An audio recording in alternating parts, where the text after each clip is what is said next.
El PowerPoint va a ser simplemente una guía. Como bien ha presentado Claudio, muchas gracias por la presentación.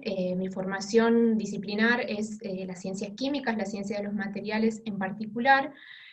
Pero también soy parte de un grupo de estudios en geopolítica y bienes comunes de la Facultad de Ciencias Sociales de la Universidad de Buenos Aires, donde estudiamos la cuestión litífera desde múltiples disciplinas. Entonces yo voy a hablar un poco desde esa interdisciplinariedad que caracteriza nuestro grupo, que el año pasado ha publicado un libro que se llama Litio en Sudamérica, donde justamente estudiamos la situación litífera en Bolivia, Chile, Argentina y Brasil también, que es de descarga gratuita, ahí está el link, y donde se puede profundizar algunas de las cosas que yo voy a contar aquí. Por supuesto que para nosotros el litio es un recurso energético, en tanto que forma parte del corazón de la transición energética.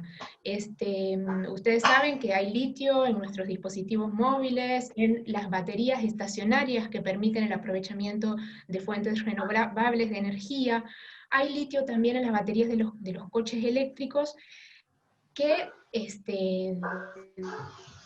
digamos, ante el cambio climático global y ya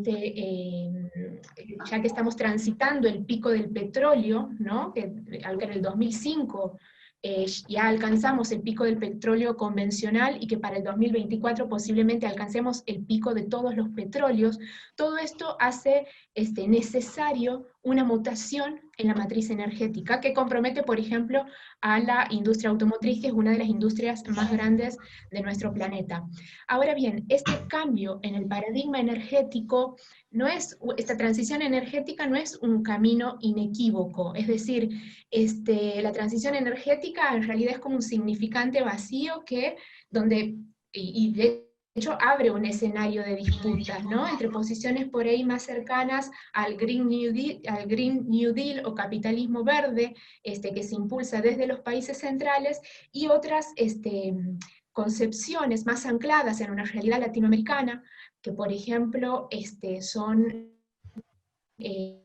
planteadas por movimientos socioambientales, donde la transición energética se enmarca en una transición socioecológica, es decir, la transición energética es parte de una transformación más grande que es necesario transitar, que implica no solo el reemplazo de las fuentes fósiles por fuentes de energías renovables, sino más bien un cambio en la forma en que nos relacionamos con la naturaleza. Esto es, un cambio en la forma de utilizar la tierra para producir alimentos, un cambio en los patrones de consumo, un cambio en la forma de generar y de producir y de distribuir energía también. Entonces, yo no voy a entrar aquí en el debate sobre transición energética, solo sí decir que me paro desde ahí para mirar la cuestión litífera en Argentina, y que por lo tanto para nosotros hablar de la cuestión litio es hablar también de lo que hacen los países para avanzar en este cambio, en esta transición energética,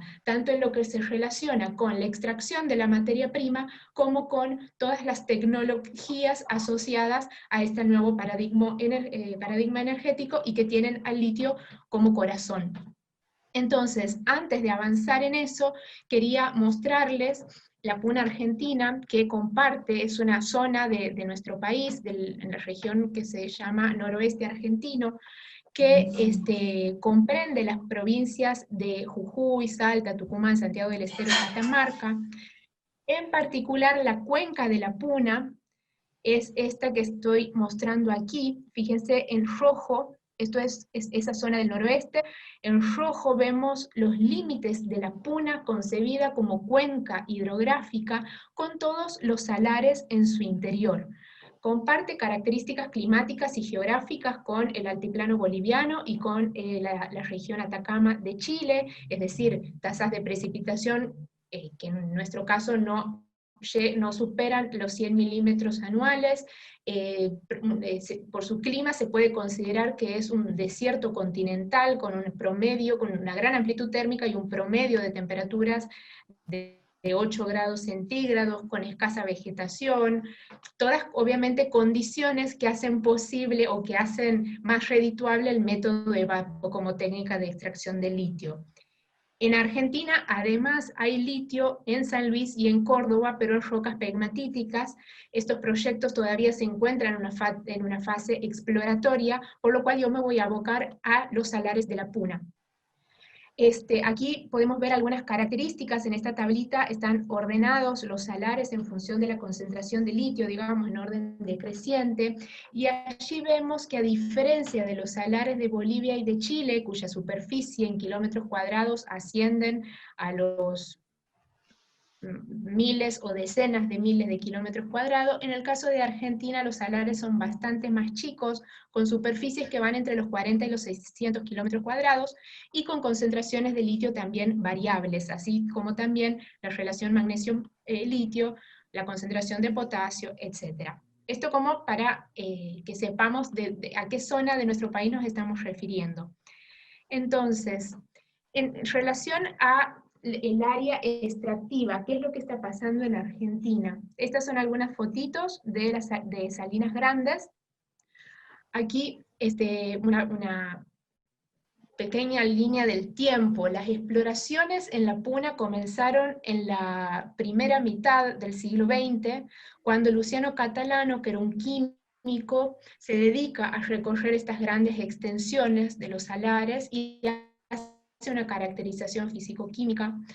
Ya entonces, en la década del 60, Luciano Catalano vaticinaba las aplicaciones que hoy el litio tiene en la actualidad, ¿no? O sea, ya en la década del 60, Luciano Catalano hablaba de la potencial utilización del litio tanto en grasas lubricantes, en cerámicos, en vidrios, pero también en sistemas de almacenamiento de energía, inclusive en reactores nucleares. Es por eso que Luciano Catalano, por ese entonces, ya planteaba la necesidad de que la exploración, la explotación, la industrialización y la comercialización del litio estuviera en manos del Estado. Sin embargo, vamos a ver más adelante, pero voy adelantando algunas observaciones. El litio en Argentina no es un recurso estratégico a diferencia de Chile y Bolivia, no se ha declarado, o sea, en aquel tiempo se planteaba desde el ámbito público la necesidad de que lo fuera y de que quedara en manos del Estado la comercialización y el dominio de este recurso. Sin embargo, nunca se declaró recurso estratégico. En el año, luego de esas primeras exploraciones de Catalano, en la década del 70, toma la posta fabricaciones militares y determina que el salar del hombre muerto en Catamarca era un salar plausible de ser explotado. Es por eso que convoca una licitación internacional y a partir de la década del 90 ingresa el primer proyecto minero en nuestro país. En el 1991 empieza a explorar, hacer tareas de exploración y prospección FMC, luego de irse de Bolivia por las fuertes resistencias que había generado allá la empresa estadounidense, y en el 98 comienza a explotar de manera masiva el salar del hombre muerto en Catamarca.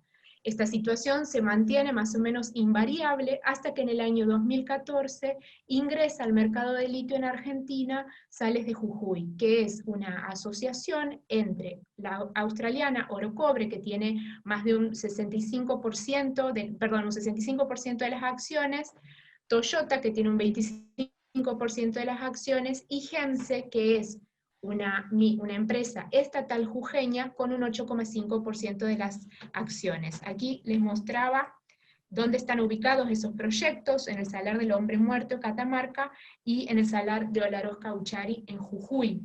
Como les decía, la Argentina no ha declarado el litio recurso estratégico.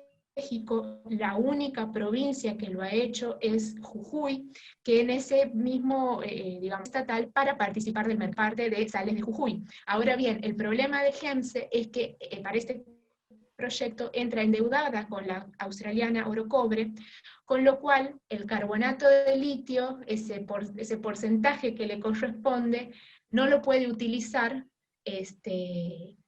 porque está endeudada con oro cobre. Es decir, el problema que parece paradojal, pero que es el gran problema que tiene Argentina, es que tenemos litio, pero no disponemos del carbonato de litio que se produce en nuestro territorio. Entonces, ¿cómo se puede entender esto que pareciera una paradoja? Se entiende en el marco normativo que rige la extracción de litio en nuestro país, que es la misma que la de cualquier otro mineral, justamente porque el litio no está diferenciado de ninguna manera. Y son esta tríada de leyes que aquí pongo, que es el artículo 124 de la Constitución Nacional, el Código de Minería y la Ley de Inversiones Mineras. Las primeras dos, o sea, tanto la Constitución Nacional como el Código de Minería, fueron modificadas en la década de los 90. La Ley de Inversiones Mineras se sanciona en la década de los 90, al calor, digamos, y en sintonía con el consenso de Washington.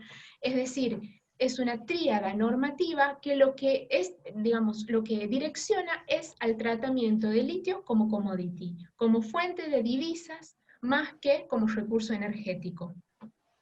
Y esto, por supuesto que trae una serie de obstáculos y de consecuencias.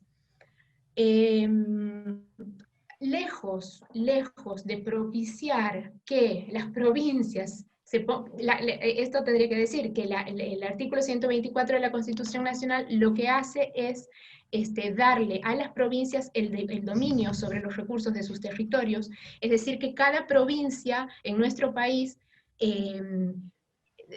genera su propia estrategia para atraer empresas transnacionales a que exploten a que exploten los recursos naturales de su territorio. Entonces, lejos de propiciar una coordinación de políticas, estamos muy lejos de tener una política nacional para con los recursos. Por el contrario, esta tríada de normas lo que hace es fomentar que las provincias compitan entre ellas para lograr que los capitales transnacionales en general se emplacen en sus territorios. Entonces, otras consecuencias. Además, las provincias lo que hacen es flexibilizar sus propios marcos normativos, ¿no? Y hay una competencia por quién flexibiliza más para atraer esas inversiones mineras.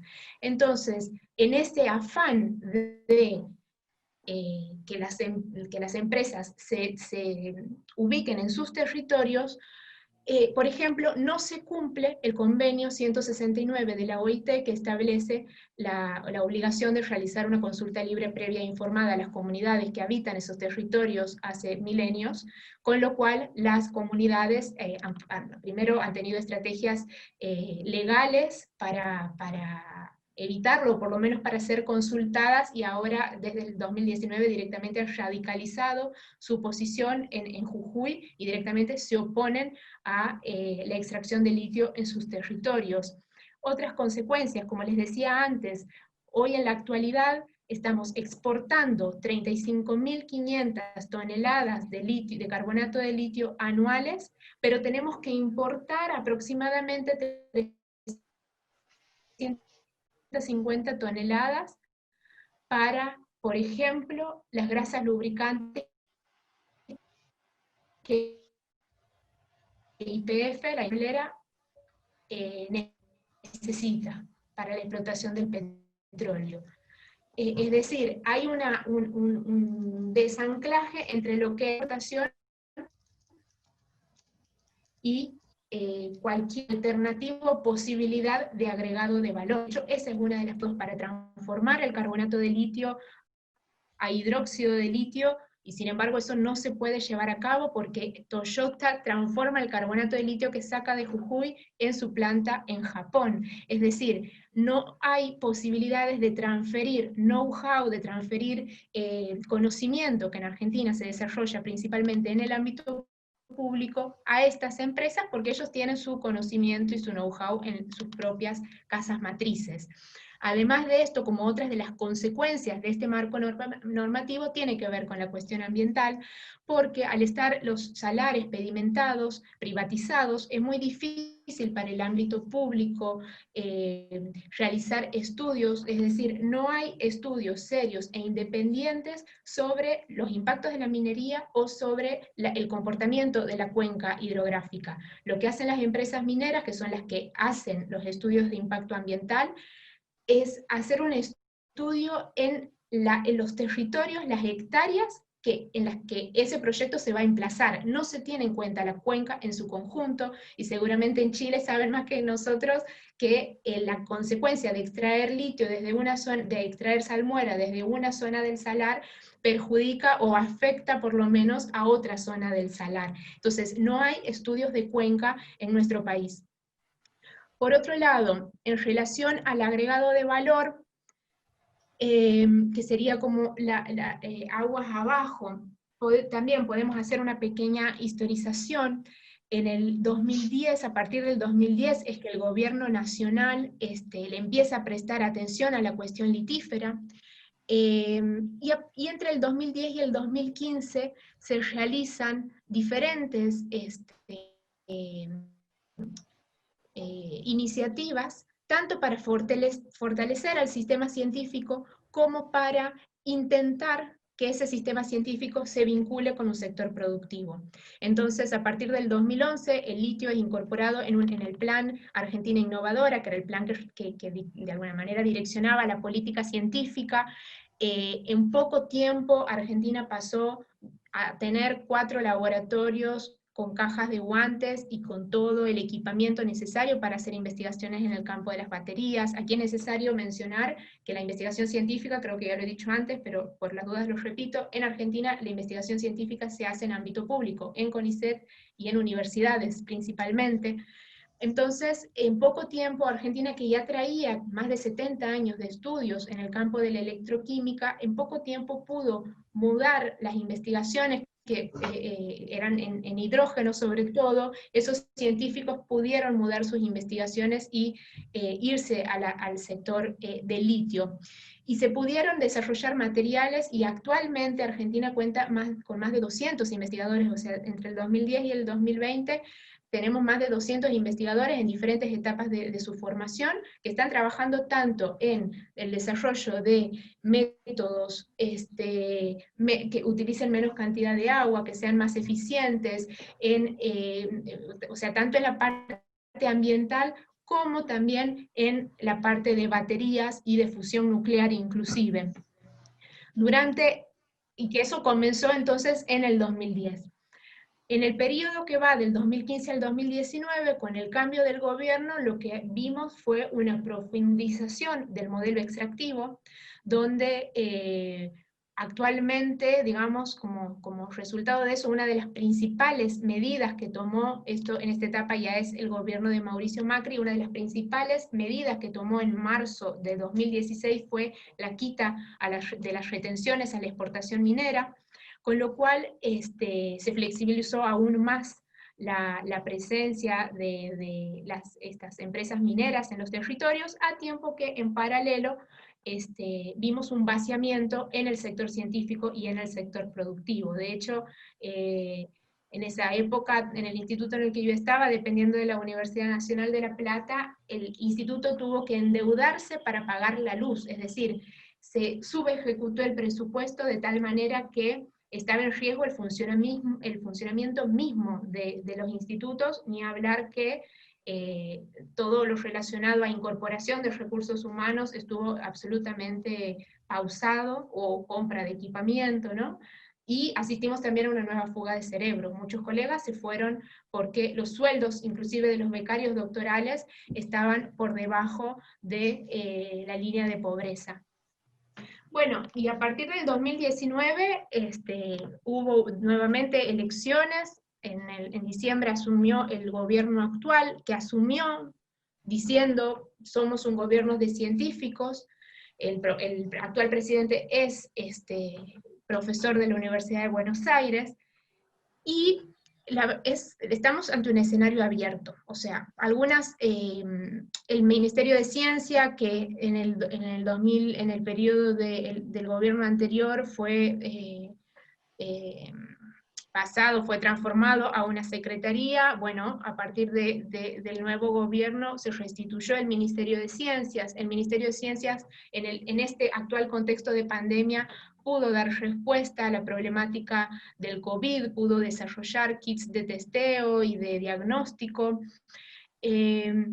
Pareciera, al menos en lo discursivo, que se está volviendo a poner a la ciencia en un rol un poco más central dentro de la agenda política, pero también escuchamos de parte del ministro de Producción que se va a impulsar la electromovilidad, que hay proyectos para reconvertir la flota de buses de combustión interna en buses eléctricos. En paralelo, también a comienzos de este año se constituye el Foro Interuniversitario de Especialistas en Litio, con el objetivo de convertirse en un interlocutor con el Ministerio de Producción y el Ministerio de Ciencia, y poder participar de las políticas para con el litio, ¿no? Es un escenario abierto, habrá que ver si se logra componer una estrategia de desarrollo que pueda incluir a la ciencia local, que ese es por ahí el gran desafío que tenemos, y sobre todo ver si es posible que el litio se incorpore en una política de transición energética y de transición socioecológica que tenga al conocimiento público, pero que también tenga a las comunidades y a los territorios como un actor central. Creo que eso es todo. Aquí les mostraba todas las provincias donde actualmente hay grupos de investigación abocados al litio, y creo que no me estoy olvidando de nada más, y si no, seguimos conversando después. Muchas gracias.